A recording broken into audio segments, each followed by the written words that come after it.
صحیح بخاری و مسلم کی متفق علیہ حدیث حضرت جبلۃ بن سحیم رضی اللہ تعالی عنہ سے روایت ہے، فرماتے ہیں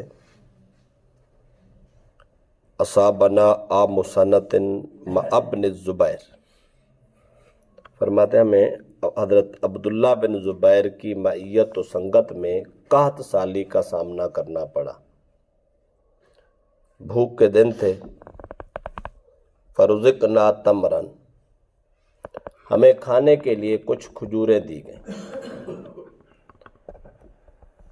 حضرت عبداللہ ابن عمر رضی اللہ تعالی عنہما کا ہمارے پاس سے گزر ہوا، یعنی حضرت عبداللہ بن زبیر، جبلہ بن سحیم، یہ دو صحابہ بیٹھ کے قحط کے دنوں میں، بھوک اور پیاس کے دنوں میں بیٹھ کے کھجوریں کھا رہے تھے۔ عبداللہ ابن عمر پاس سے گزرے تو آپ نے فرمایا لا تقارنو، دو کھجوریں ملا کے مت کھاؤ، دو آدمی ہو، دونوں کا مشترکہ حصہ ہے، ایک ایک کھجور اٹھا کے کھاؤ، دو ملا کے نہیں کھانے۔ کیوں؟ فرمایا اس لیے فإن النبی صلی اللہ علیہ وسلم نہا عن القیران، رسول اکرم صلی اللہ علیہ وسلم نے مشترکہ کھانے پہ، مشترکہ دسترخوان پہ، جہاں 2 3 4 آدمی اکٹھے بیٹھ کے کھانا کھا رہے ہوں تو وہاں سب اگر وہ دانے دار چیز ہے، پیس بنے ہوئے ہیں، ٹکڑے ہیں، علیحدہ علیحدہ ہیں، تو ایک ایک پیس اٹھا کے کھاؤ تاکہ دوسرا بھوکا نہ رہ جائے۔ آگے فرمایا ثم یقول الا ان یستأذن الرجل اخاہ، ہاں اگر دوسرا بھائی تمہیں اجازت دے دیتا ہے، راضی ہو جاتا ہے، ٹھیک ہے جی کھاؤ، دل چاہے 2 دانے اٹھا کے کھاؤ، دل چاہے تو 3 اٹھا کے کھاؤ، کوئی اعتراض نہیں ہے، پھر اٹھا سکتے ہو ورنہ نہیں اٹھا سکتے۔ کتنا بڑا انصاف تھا، کھانے میں بھی انصاف ہے، دوسرے کا اتنا خیال رکھا جا رہا ہے اور دیکھا جا رہا ہے اتنی غور سے کہ 2 آدمی بیٹھ کے آپس میں انصاف کیسے کرتے ہیں، اور کروایا جا رہا۔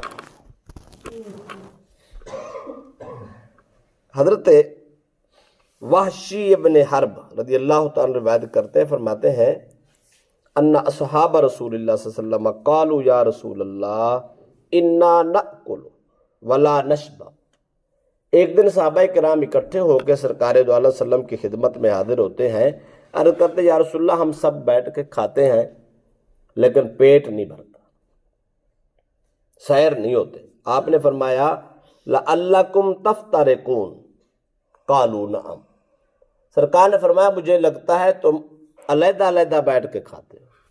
انہوں نے کہا یا رسول اللہ بیٹھتے ہم علیحدہ علیحدہ ہیں، ایک دسترخوان پہ نہیں بیٹھتے، ہر آدمی اپنا کھانا لیا سائڈ پہ بیٹھ کے کھاتے۔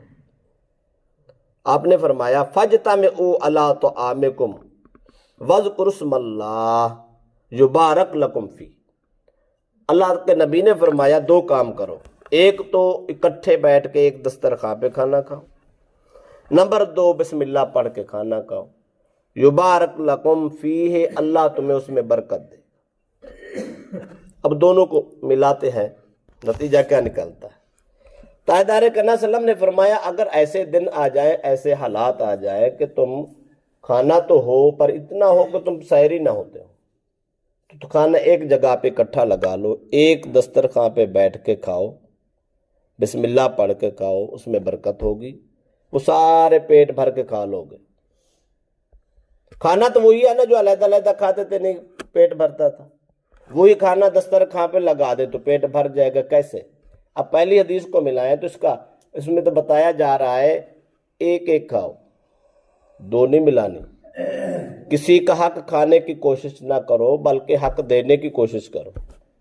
جب ایک دسترخوان پہ بیٹھ کے 2 آدمی 4 آدمی 10 آدمی ایک دوسرے کا احساس کریں گے، ایک دوسرے کی ہمدردی کریں گے، ٹھیک ہے میں کم کھا لوں تو کوئی بات نہیں، دوسرے کا پیٹ بھر جائے، جب اتنی ہمدردی پیدا ہو جائے تو اللہ اس کھانے میں برکت پیدا کر دیتا ہے، وہ تھوڑا کھانا بھی سب کو کافی ہو جاتا ہے۔ صحابہ کرام علیہم رضوان کی طبیعتوں میں ایثار تھا، ایثار کہتے ہیں قربانی، دوسرے کے لیے بہتری سوچنا، دوسرے کے لیے خیر خواہی سوچنا۔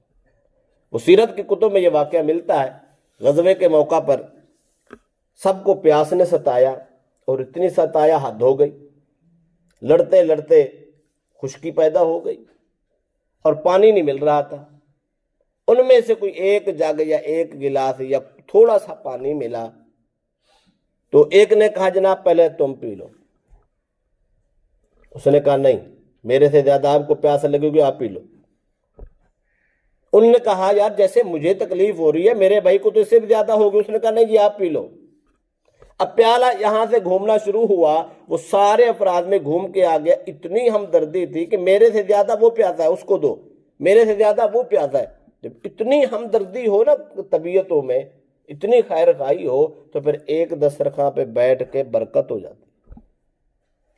اگر یہ حکمت عملی نہ ہو، ہرس ہی ہرس ہو، آپ شادی پہ چلے جائیں نا میرج ہال میں، آج بھی جب 5 کھانے اور آم لگے ہوتے ہیں، ختم ہوتے ہی نہیں ہیں، آخر بچے ہوئی تھے، پوری پراتیں بھری پڑی ہوتی ہیں، آج بھی لوگوں کو ہرس جا کے دیکھیں کہ وہ ٹیبل پہ بیٹھے، وہ جو پہلی پرات ہوتی ہے اس کی خیر نہیں ہے۔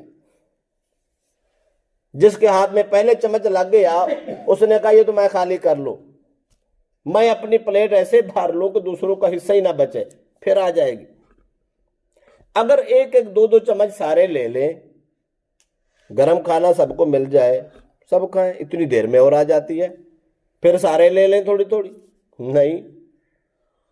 حالات ایسے ہوتے ہیں، ہر آدمی کہتا بس میں ہی لے لوں، دوسرے کو کچھ بچتا یا نہیں، اتنا خیال ہوتا ہے آدمی کو، کہتا پتہ نہیں پیچھے ہے بھی صحیح یا نہیں، کہیں ایسا نہ میں بھوکا رہ جاؤں۔ حالانکہ وہ جو پلیٹ بھر کے رکھتے ہیں وہ آدھے سے زیادہ بچ جاتی ہے، ٹھنڈی ہو جاتی ہے، وہ کھانی نہیں ہوتی۔ اچھا، جب ایک ٹیبل پہ بیٹھ کے کھانا کھائیں اور اتنی ہرس ہو کہ میں ہی سارے لے لوں، دوسری کا ایسا بچے ہی نہ، کہیں ایسا نہ ہو پیچھے ختم ہو جائے میں بھوکا رہ جاؤں، جب ایسا ہرس ہو کیا خیال ہے برکت ہوگی؟ پھر برکت نہیں ہوتی۔ برکت ہے ہمدردی میں، انصاف میں۔ ایک ٹیبل پہ بیٹھ کے بھی انصاف کرنا ہے، گھر میں رہ کے انصاف کرنا ہے، معاشرے میں انصاف کرنا ہے، برادری میں انصاف کرنا ہے، اولاد میں انصاف کرنا ہے، پھر ہم نے باہر نکل کے قوم کے ساتھ انصاف کرنا ہے۔ جب ایسا ضمیر انسان کا بن جائے، ایسی سوچ بن جائے، تو پھر برکت ہی برکت ہے۔